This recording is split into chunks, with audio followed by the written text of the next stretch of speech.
cette fois-ci, cette cérémonie est centrée non seulement pour le déminage, mais aussi pour l'avenir du Casamance. Alors, pendant cette cérémonie, il y a plusieurs projets qui ont été signés, qui portent sur la sécurité et puis la stabilité de la paix, et puis surtout pour l'avenir de la population de Casamance. Et puis, bon, notre but, c'est toujours d'éradiquer de Casamance des mines, contenant pour la Convention d'Ottawa, donc jusqu'à 2031.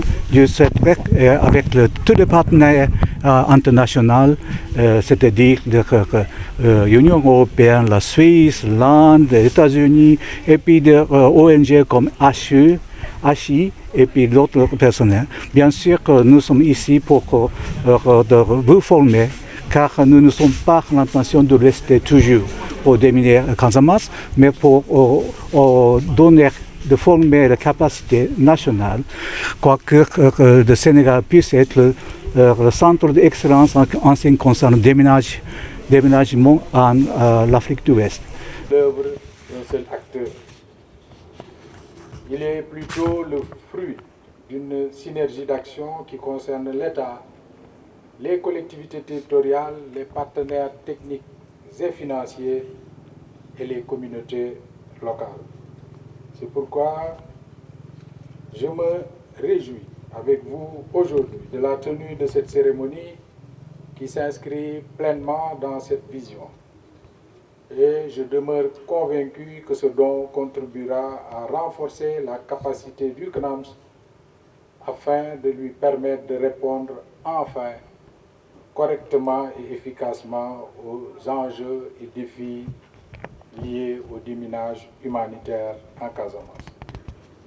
Mesdames, Messieurs,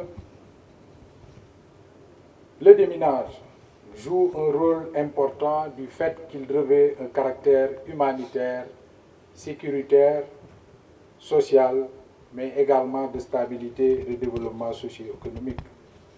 En effet, les opérations de dépollution sont à la fois une exigence morale et un levier de développement. En éliminant les engins explosifs, ces opérations protègent des vies, des populations, tout en facilitant la reprise des activités, notamment agricoles, pastorales, et surtout la construction d'infrastructures sociales de base, notamment dans les zones frontalières, comme l'évoquait tout à l'heure par le représentant du PNUD. Et cette préoccupation demeure au cœur du travail de l'État. Effectivement, le plus gros souci que nous avons au niveau de la Casamance par rapport au déminage, c'est par rapport à la superficie et aussi les moyens que nous disposons pour faire le travail. Le Japon est venu pour nous appuyer avec du matériel très lourd pour lesquels il va falloir mobiliser d'autres ressources par rapport aux chars qui vont servir de transporter ces machines de 30 tonnes. Oui, 30 tonnes. Donc du coup, le travail reste à faire. Et nous, aujourd'hui, en tant que CNAMS, nous sommes en train de travailler pour la relance des activités. En quoi faisant?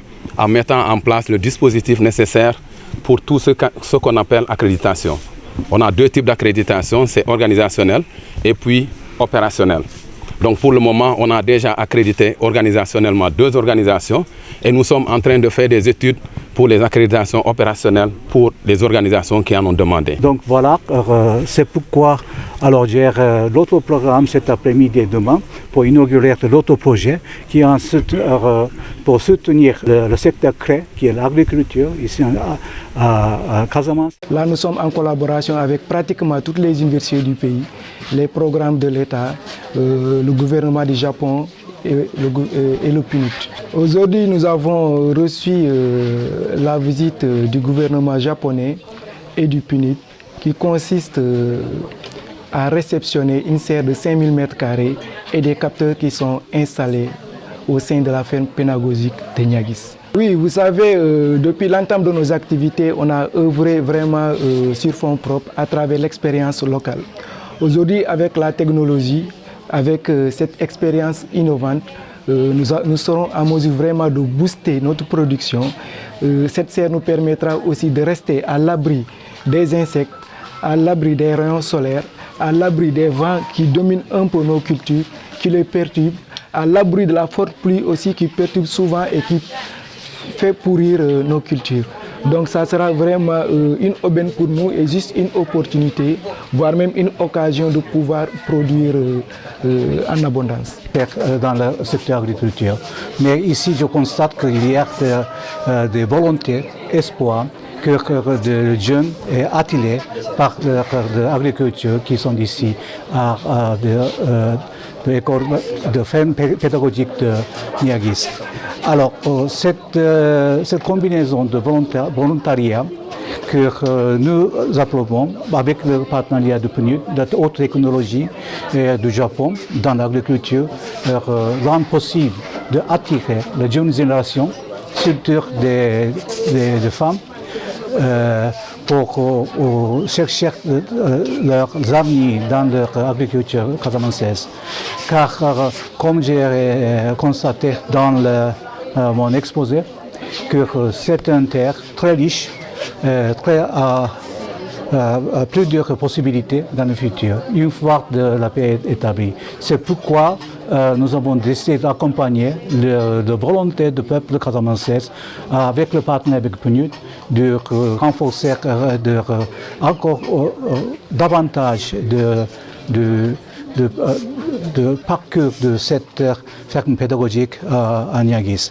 Et puis nous sommes très contents déjà de résultats qui ont exprimé par le directeur. Humain des jeunes Sénégalais, et ce que nous avons vu aujourd'hui, c'est aussi les femmes. Mais réduire un peu l'énergie déployée pour travailler au champ et investir beaucoup plus dans la technologie. Et comme vous le savez, le Japon est un pays très développé dans la technologie et l'Afrique n'a pas à avoir honte d'apprendre du Japon. Et donc le partenariat que nous avons avec le Japon et le gouvernement du Japon en tant que PNUD nous permet, à travers les dons qui nous ont été donnés par le gouvernement japonais, d'amener cette technologie, d'ouvrir un peu les portes aux jeunes Sénégalais, à apprendre d'abord les leçons et l'expérience japonaise, mais aussi directement les équipements venant du Japon pour qu'on puisse accélérer un peu ce processus de développement. Le gouvernement sénégalais a déjà prioriser l'agriculture. Vous avez vu dans le plan, d'abord dans le plan Diomaye pour la Casamance, mais aussi dans le plan national de développement 2050, l'agriculture est au centre du plan de transformation sénégalaise. Et si on ajoute la technologie intelligente dans ce processus déjà national, je pense que ça va accélérer beaucoup plus l'ambition du gouvernement et la mise en œuvre de l'ambition.